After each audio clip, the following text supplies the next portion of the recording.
তাহলে কি এটা কি বাবা? লাশটা তো জ্যান্ত হয়ে সিটের মাঝে উঠে বসে আছে।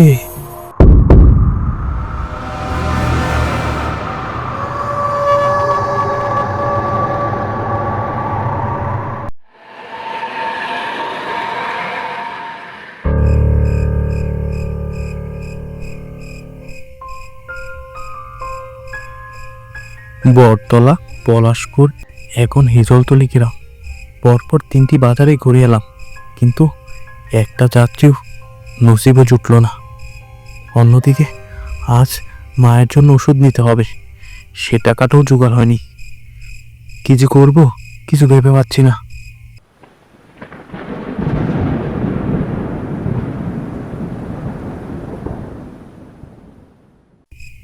ব্যাস, এইটাই হওয়ার বাকি ছিল।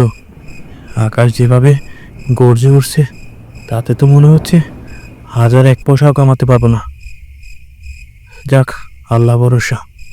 যাই, সামনে হসপিটালের দিকে যাই, যেয়ে দেখি ওখানে কোনো যাত্রী পাই কিনা। পেলে মায়ের ওষুধের টাকাটি ব্যবস্থা করি, আর দেরি করবো না, বাড়ি চলে যাব।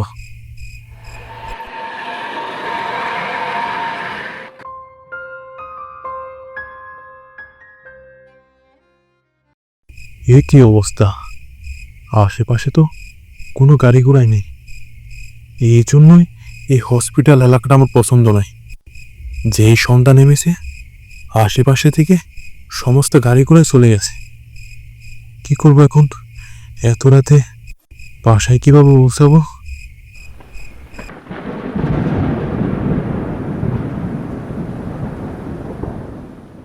যাক বাবা, আকাশ যেভাবে গর্জে উঠছে তাতে তো মনে হচ্ছে জ্বর হবে।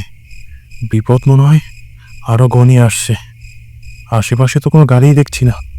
কিভাবে যে বাসায় পৌঁছাবো? ওই তো, ওই তো একটা অটো আসছে, দেখি যাবে কিনা।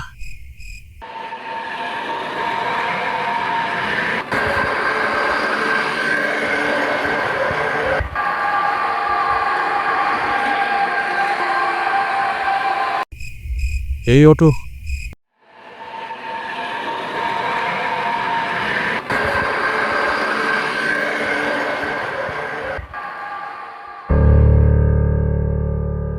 এ ভাই, তুমি কি মহেশখালী যাবে? হ্যাঁ চলুন, কোথায় যাবেন? আসলে ভাই, আমি তো যাব না। আমার ছোট্ট ভাইটা ভীষণ অসুস্থ ছিল, তাকে সকালের দিকে হসপিটালে নিয়ে আসি, আর এখানে চিকিৎসারত অবস্থায় মারা যায়। এখন এখন ওর ডেড বডিটা যে তোমাকে পৌঁছে দিতে হবে ভাই। এরে বাবা, না না না, আমি এই লাশ টাশ নিয়ে যেতে পারবো না। আমি ছোট্টবেলা থেকেই লাশকে অনেক ভয় পাই ভাই। আপনি আপনি অন্য কারো অটোতে দেখেন নিতে পারেন কিনা? না না ভাই, তুমি ভয় পেও না, একদম ভয় পেও না। আমার ছোট্ট ভাইটা ভীষণ ভালো মানুষ ছিল, ও তোমার কোনো ক্ষতি করবে না। কিন্তু আমার যে মায়ের ওষুধ নিতে হবে, আর এই এত রাতে আমি কি প্যাসেঞ্জার পাবো কি জানে। লাশটাকে পৌঁছিয়ে দিব। ভাই তো বলল সে অনেক ভালো মানুষ ছিল। যাই, আল্লাহ ভরসা করে লাশটাকে পৌঁছিয়ে দিই। হ্যাঁ দাদা, বলুন কোথায় নিয়ে যেতে হবে? আমি আমি যাব। নিশ্চিন্তে ওর লাশটা নিয়ে বাসায় পৌঁছে দেও ভাই। আমি তোমার পিছন পিছনেই আমার মোটরসাইকেলটা নিয়ে চলে আসছি ভাই।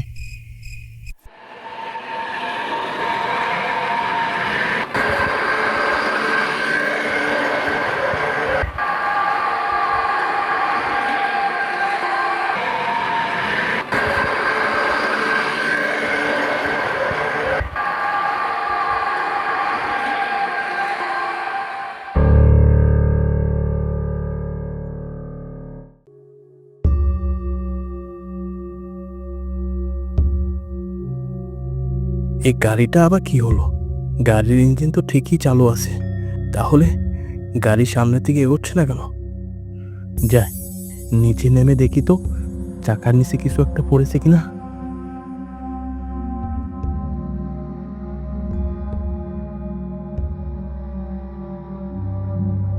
না, চাকার নিচে তো তেমন কিছু নেই। তাহলে এ কি?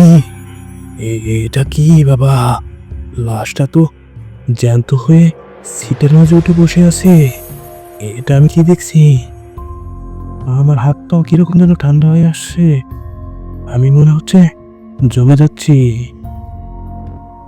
যখনই আমি দৌড়ে পালাবো ভাবছি, তখনই লাশটা আমাকে ডেকে বলল, ভয় পেও না ভাই, আমি তোমার কোনো ক্ষতি করব না।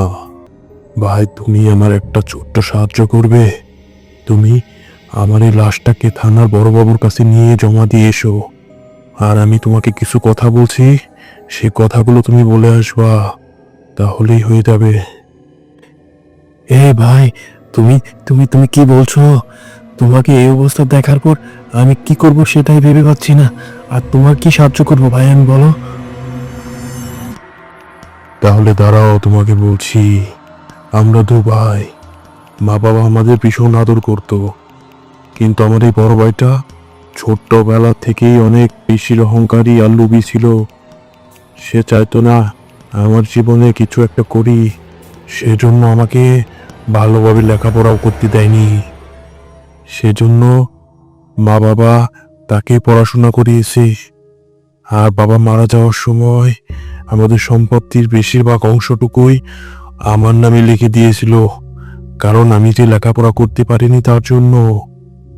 আর এটা আমার ভাই সহ্য করতে পারেনি, সেজন্য আমাকে প্রায় প্রায়ই মারতে চেয়েছে।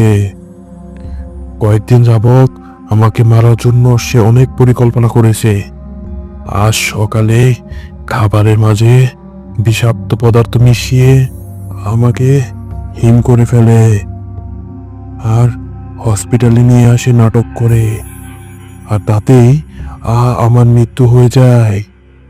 আর হসপিটালে টাকা দিয়ে সমস্ত ডাক্তারদের কিনে নেয়, আর আমার এই মৃত্যুটাকে সে আত্মহত্যা বলে চালিয়ে নেয়।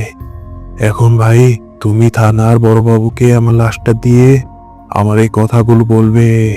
বড়বাবু খুব ভালো মানুষ, সে কোনো না কোনো এক ব্যবস্থা করে দিবে। আর আমি জানি বড়বাবু এর বিচারও করবে, কারণ বড়বাবু আমাকে ভীষণ পছন্দ করতেন, আমাকে ভালোবাসতেন।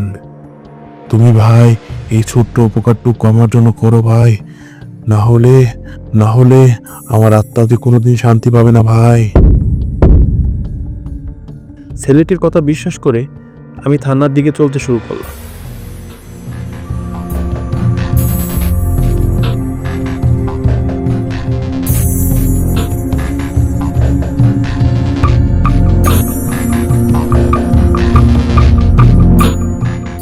আর থানায় পৌঁছিয়ে বড়বাবুকে সব কথাগুলো শেয়ার করলাম, এবং বড়বাবু আমাকে আশ্বস্ত করলেন যে এর বিচার তিনি করবেন।